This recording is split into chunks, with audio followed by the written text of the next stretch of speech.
Hey, good afternoon, everybody, and welcome back to the channel. Well, when I last left you guys, I had just blown this 200 amp fuse. You can see that right there in the middle. That is not connected. That thing glowed and busted, and the whole system went down. So, for the past few days, I've been running around getting everything I need to make this a proper system with all of the safety guards in place, which I had been a little lax on, and I don't ever recommend that. So I'll work you back from the inverter. But first of all, I have to say a great big thank you to everybody who chimed in with just tons of fantastic recommendations of things that I had not thought about, and I was able to implement into making this safe and secure. So I did move the bus bars further apart, and everything now, there is nothing shiny exposed. I've got everything covered as it should be. All the battery terminals completely covered. So coming off the the reliable inverter, got the cables coming to the bus bar. And the way I had it before with these bus bars going horizontal, I wasn't able to get the cover to fit back on properly. So this is what works to keep everything covered really good. So the thing that caused me some problem was this battery monitor shunt. And what I was able to find was 20 gauge wire worked. So it's very, very small. And it takes a very small screwdriver. But I got the 20 gauge to fit. And based on the recommendation of one of you, I put one of these ATL inline fuses right here. You can see that. Those are just little teeny slides that you pop in and out. Put a 5 amp in there. So if this thing ever wants to do anything funky again, 5 amps and it's blown, and the rest of the system can keep on going.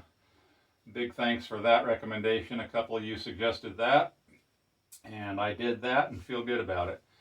And then here's the Victron Blue going into a 50 amp breaker, and it's all in there properly. I was going to cut this wire off a little shorter right here to give it the shortest possible run, but I left it as is in case I needed to fine tune and move things around a little bit. So as it is right now, it's probably a little long on its hot lead there, but I'll run this charger tonight and get these batteries back up to a full charge. They're running about 50% right now, and everything's in good shape, which I'm very, very happy about. So instead of using another 200 amp fuse here, I took it down to a 150.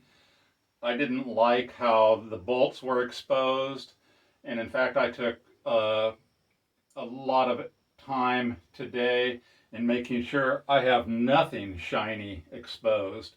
As like another one of you pointed out, 99 cents electrical tape can do a lot for you insurance wise. So in places where I had some exposure, like here on the bolts for the 150 amp fuse that's now in there, I just covered it with some electrical tape. But here's the main thing that I'm very pleased about. I put a mechanical shut-off switch here. It didn't line up the way I thought it would as far as what off and on was, but this is fine. So on is in that, and off is up there. That way I can just walk in here now if I have any kind of problems, or I need to do an upgrade, which I will be doing. I can just shut the system off, and then I'm safe. That was one of the things when this system blew the other day.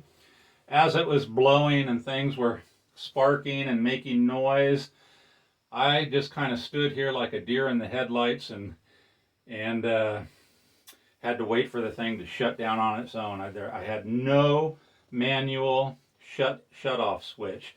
That was a big mistake. I don't think it would have prevented anything from happening that did happen, but now I've got the ability to shut it off, make an upgrade.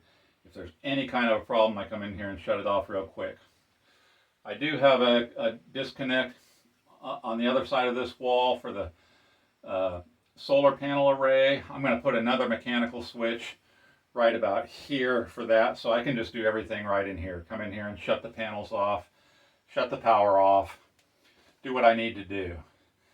Everything is in good shape. The only thing I suffered was the loss of a fuse. Only cost a few dollars. That really saved my butt in this whole project. And I have nothing exposed now, and I'm happy. The Chins batteries, the precious Chins, they're good shape. Inverter's fine, up and running. Couldn't be happier. Gotta tell y'all, thank you so much. You guys really helped me out. I can't name you all, but you all know who you are. Thanks for all of your support. You guys rock. And what a relief. I can relax now. I haven't been able to relax for a few days. Not until it was up and running was I going to be able to relax, because I just wasn't sure what kind of damage I might have suffered. The fuse saved the day. Now I can relax. Thanks a lot, everybody. Aloha.